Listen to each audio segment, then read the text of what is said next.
Hi guys, मैं advocate Manoj Mishra सामाजिक video के साथ आपके बीच फिर आया हुआ हूँ। अभी एक हफ्ते पहले एक घटना हुआ था जिसमें आयशा नाम की लड़की ने सुसाइड कर लिया।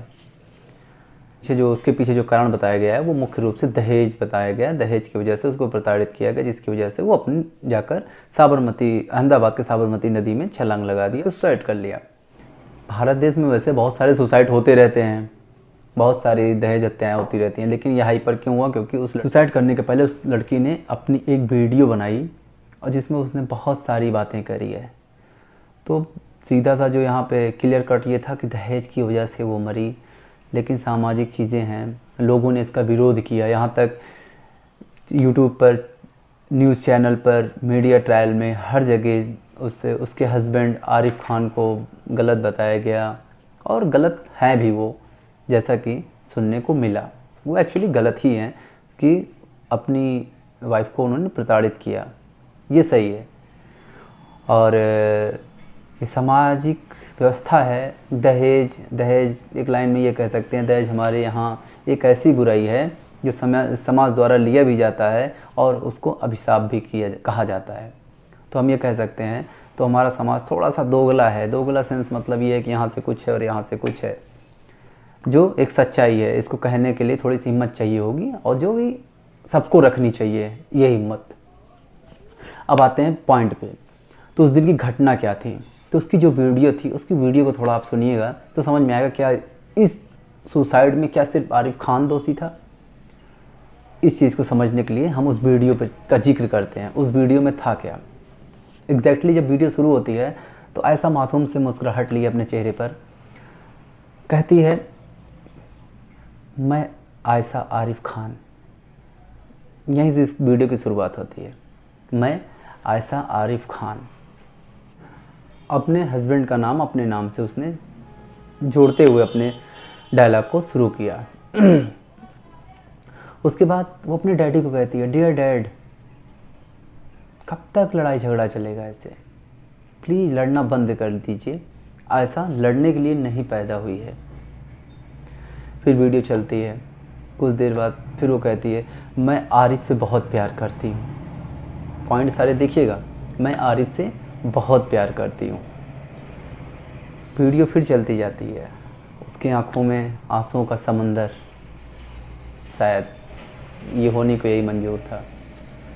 कहती है, डैड, कब तक ये लड़ाई झगड़ा चलेगा? अपनों से कब तक हम लड़ेंगे? लेकिन आप नहीं लेंगे। ऐसा उसने क्यों कहा होगा? एग्जैक्टली उसके दिमाग में भी सवाल चल रहे होंगे। वो दोनों तरफ से प्रेशर में ही थी ना। पति ने अगर उसका साथ नहीं दिया तो शायद कहीं ना कहीं उसके फादर ने भी उसे यकीन दिलाने में टोटली, कहते हैं कि नाकाम साबित हुए। यकीन नहीं दिला पाए कि बेटा मैं हूँ, डोंट वरी। शायद यकीन नहीं दिला पाए, तभी वो उसके बाद कहती है, आरिफ, हम आपसे बहुत प्यार करते हैं। ये वीडियो शायद आरिफ की ज़मीर को झकझोर दे, शायद, फ़िलहाल। उसके बाद फिर वीडियो चलती है। वो कहती है कि मैं हवाओं की तरह हूँ, सिर्फ उड़ना चाहती हूँ, बहना चाहती हूँ।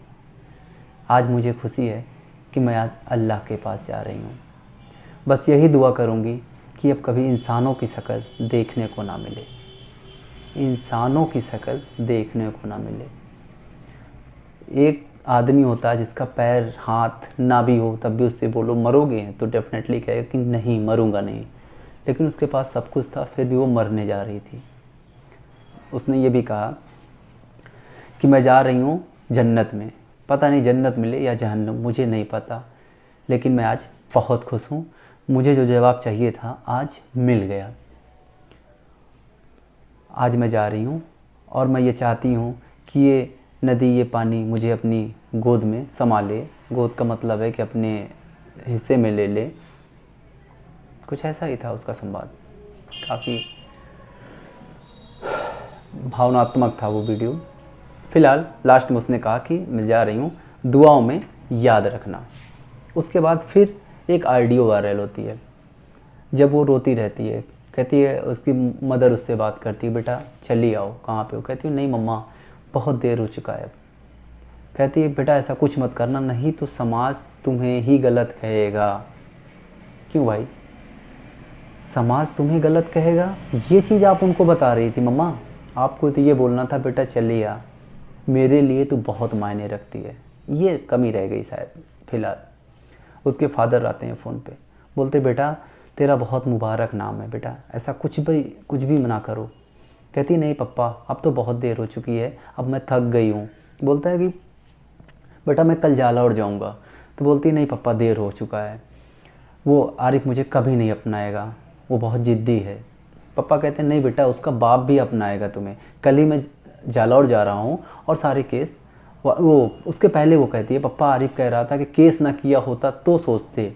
बोलता है बेटा मैं जाऊँगा जालौर कल और सब सेटल कर दूँगा और केस भी वापस ले लूँगा, मुझ पर विश्वास करो। तो ऐसा कहती है कि नहीं पप्पा बहुत विश्वास हो चुका है, बहुत भरोसा कर लिया, अब बस अब मैं थक चुकी हूँ। क्या वो चाहती थी केस वापस हो? क्या ये केस कहीं दिमाग में रहा होगा? लेकिन शायद अपने फादर से नहीं कह सके केस ना करें, या केस हो गया आरिफ का भी ईगो हर्ट हो गया होगा, जैसा कि हमारे पुरुष प्रधान समाज में होता भी आया है। केस होने के बाद शायद ये हुआ। उसके पहले आरिफ गलत तो था ही, नो डाउट कि हालात यहाँ तक पहुँचे हैं। मामला दहेज का, फिर मैं बोल रहा हूँ दहेज का मामला बताया गया, लेकिन उसके मरने के पीछे सिर्फ दहेज नहीं था, ये मैं बोल रहा हूँ। और आरिफ कहीं भी सही, मैं आरिफ को सही नहीं ठहरा रहा हूँ, लेकिन मैं ये बता रहा हूँ कि एक लड़की जब मरती है, क्योंकि एक लड़की का हीरो उसका पिता होता है, उसका फादर, उसके पेरेंट्स क्या होते हैं, पेरेंट्स नहीं सिर्फ फादर। एक लड़की का हीरो जो होता है उसका फादर होता है। एग्जैक्टली वही चीज़ वो अपने हस्बैंड में ढूंढती है। यहाँ पति ने तो धोखा दिया ही, लेकिन हमें लगता है कि इनके वालिद साहब भी कहीं ना कहीं फेल हुए हैं, नाकाम हुए हैं बेटी को ये विश्वास दिलाने में कि बेटा मैं हूँ। तो चिंता किस बात की है, मुझे लगता है, और ये सच है, मैं भी आगे आपको बताऊँगा। तो यहाँ से जाके ऑडियो भी ख़त्म होती है और बाद में, और जो रिज़ल्ट आपके सामने आया कि आयशा अब इस दुनिया में नहीं है। यहाँ तो सिर्फ एक आयशा की कहानी चल रही है, हम देख रहे हैं कि यहाँ पर एग्जैक्टली आयशा की कहानी चलती जा रही है। लेकिन ऐसे ही न जाने कितनी आयशा हैं हिंदुस्तान में, न जाने कितनी आयशा हैं हिंदुस्तान में, उनके साथ ये सब हो रहा है। फिर भी हो ही रहा है, जो चीज़ हो रहा है वो हो रहा है। तो नाकाम फादर भी यहाँ पे साबित हुए। तो मेरा कहने का सेंस ये है कि हिंदुस्तान में 70% बेटियों की शादी माँ बाप तय करते हैं। थोड़ा ध्यान दीजिएगा, 70% बेटियों की शादी माँ बाप तय करते हैं। बस इतना पूछते हैं बेटा लड़का सही है कि नहीं। मैं ये नहीं कह रहा हूँ भैया लीव इन में छोड़ दो, नहीं ऐसा नहीं कह रहा हूँ कि बेटा लड़का सही है कि नहीं। लड़की ने कह दिया हाँ पप्पा जैसा आप करेंगे वो सही है, तो उसी को वो फॉलो करने लगती है। पप्पा कर रहे हैं तो सही हो, क्योंकि हीरो तो पप्पा है ना, पप्पा ने किया होगा तो सही किया होगा। यहाँ पप्पा के भरोसे को उसने मानने दिया, चलो ठीक है। शादी होती है, शादी के बाद डिस्प्यूट शुरू होता है। मामला मान लो बढ़ ही गया था, इस मैटर में तो बढ़ ही गया था, ऐसे बहुत सारे मैटर हैं। मामला बढ़ गया, मैं कैसे कह रहा हूँ कि फादर की जिम्मेदारी क्या हो सकती थी वहाँ पे। बेटी की शादी पहले अपनी मर्ज़ी से कर दी, अब वहाँ पर रिश्ते नहीं सही हैं तो बेटी अपने फादर से कहा कि ऐसी ऐसी बात है, और मामला फिर बढ़ गया, ऐसी ऐसी बात है। तो घर पर आते ही फादर भी समझाए होंगे, गए होंगे, बात किए होंगे कि आरिफ ये गलत है, तो आरिफ भी कुछ मैटर लेकर कूदा होगा जो कि नहायत ही गलत था। तो जब ये घटनाएं हुई तो ये केस जब इन्होंने कोर्ट गए, कोर्ट जाना गलत नहीं है, अगर महिला प्रताड़ित हो रही है तो कोर्ट जाना चाहिए, लेकिन एक बार कोर्ट जाने से पहले अपनी बेटी से ये बात कर लेते कि बेटा तुम्हारा ख्याल क्या है। दोनों का ईगो फंस गया, बेटी बीच में पिस गई, शादी भी माँ बाप की मर्ज़ी से करे और कोर्ट भी माँ बाप की मर्ज़ी से जाए। यहाँ पर बेटी से पूछा गया, जो कि वीडियो में साफ कह रही है पप्पा केस वापस ले लो। वीडियो आप देखिएगा, हमारी बातों पर मत जाइए, वीडियो देखो, पप्पा आप केस वापस ले लो, यही फ़ोन पर भी कहा है उसने, वही वीडियो में भी कहा है। तो एग्जैक्टली यहाँ पे वो कितने प्रेशर में रही होगी। तो पप्पा जब केस डालने गए होंगे तो बेटी को बोले नहीं कि बेटा अब रिश्ता ठीक होना ना के बराबर है। दुनिया को एक सच एक्सेप्ट करिए कि जब कोर्ट मामला पहुंच जाता है तो 99% चीज़ें ख़त्म हो जाती हैं। अगर बनती भी हैं तो एक क्रैक रहता है जो कभी भरता नहीं है, इस चीज़ के साथ ज़िंदगी गुजर जाती है। तो कम से कम ये हर माँ बाप की जिम्मेदारी है, कोर्ट जाने से पहले अपनी बेटी का माइंड सेटअप पहले इतना मजबूत करे, क्योंकि पहले ही मजबूत नहीं किया है, अपने इशारों पर उसको चलाया है। हर माँ बाप यही करता है, अपने मन से शादी करता है, अपने मन से उसको डिसीजन लेता है। तो ऐसा के मामले में बिल्कुल यही हुआ है। उसकी वीडियो, उसकी ऑडियो 4 बार सुनिए, सब कुछ क्लियर कट आ जाएगा। उसको अपने फादर से भी कहीं ना कहीं शिकायत थी उसको, उस केस को लेकर के। केस अगर ना हुआ होता तो शायद चीज़ें ठीक हो सकती थी, अब पता नहीं ठीक होती कि नहीं होती। मैं यहाँ आरिफ को बिल्कुल सही नहीं ठहराने की कोशिश कर रहा हूँ। आरिफ नहायत घटिया आदमी था, उसको सज़ा मिलनी चाहिए, लेकिन एग्जैक्टली जो हुआ मैं उसका जिक्र कर रहा हूँ कि अपने मन से अपनी बेटी की शादी करी, वहाँ पे मामला प्रॉब्लम हुआ, क्रिएट हुआ, वो बेटी घर पे आई और आप सीधे कोर्ट 2-4 बैठक करके सीधे कोर्ट चले गए कि चलते हैं, डंडा फटकारते हैं, हो सकता है मामला ठीक हो जाए। देखिए रिश्तों में ये सब चीज़ें नहीं होती। जब रिश्ता आपका कोर्ट पहुँच गया तो चीज़ें ठीक नहीं होंगी, ये मेरी बात मान लीजिए। तो बेटी को मेंटली स्ट्रांग बनाइए पहले शुरू से ही, और कम से कम कोर्ट जाने से पहले अपनी बेटिया को, हर बाप के लिए जिम्मेदारी है कोर्ट जाने के पहले अपनी बेटी को ये चीज़ क्लियर कट कर दें कि बेटा यहाँ पर रिश्ता क्लियर, आगे के लिए रास्ता बिल्कुल आसान नहीं होगा, यहाँ पर टफ फाइट होगी, हो सकता है रिश्ता यहाँ पे ख़त्म हो जाए, ठीक भी हो सकता है और ख़त्म भी हो सकता है। ऐसा नहीं हुआ तो उसने क्या कहा कि मैं आरिफ से प्यार करती हूँ, और दो तरफ़ा प्यार नहीं, दो तरफ़ा प्यार करना चाहिए, एक तरफ़ा प्यार कभी नहीं करना चाहिए।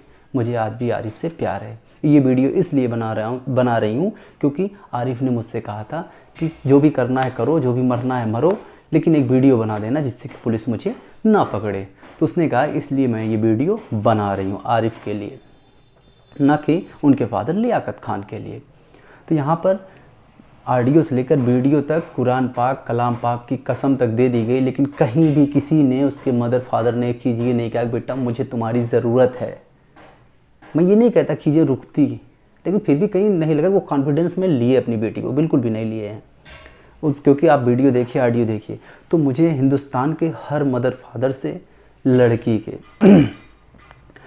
यही रिक्वेस्ट है कि पहली चीज़, शादी ब्याह कोई बच्चों का खेल नहीं है।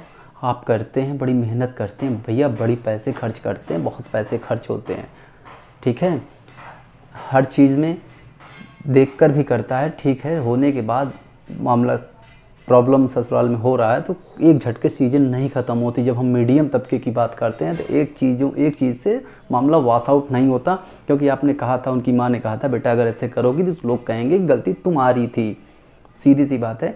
तो ये सामाजिक मीडियम लोग समाज से जुड़े होते हैं, सबसे बड़ा डर उनको समाज का होता है। तो एग्जैक्टली मैं यही कहना चाहता हूँ कि कुछ भी करने से पहले, खासकर रिश्ते को कोर्ट ले जाने के पहले, तो अपनी बेटी को स्ट्रांग बनाएं, तब तो केस लड़ें, अदरवाइज़ केस ना लड़ें। सीधी सी बात है। आपको लग रहा होगा कि मैं रॉन्ग सजेस्ट कर रहा हूँ, लेकिन मैं फिर बोल रहा हूँ कि आप उसको वीडियो देखिए, शायद वो रिश्ता ठीक हो सकता था, उसका कहना है। जैसा कि फ़िलहाल मैं ये नहीं कह रहा हूँ केस ना करते तो रिश्ता ठीक होता, मैं कहता हूँ केस ना करते तो बेटी को कॉन्फिडेंस में ले लेते कि बेटा मैं हूँ, डोंट वरी, केस लड़ेंगे, हारेंगे जीतेंगे, माइंड सेटअप बना लो, तब हम चलते हैं वहाँ पे, क्योंकि वहाँ पे जो होना होगा कोई अच्छा काम नहीं होएगा।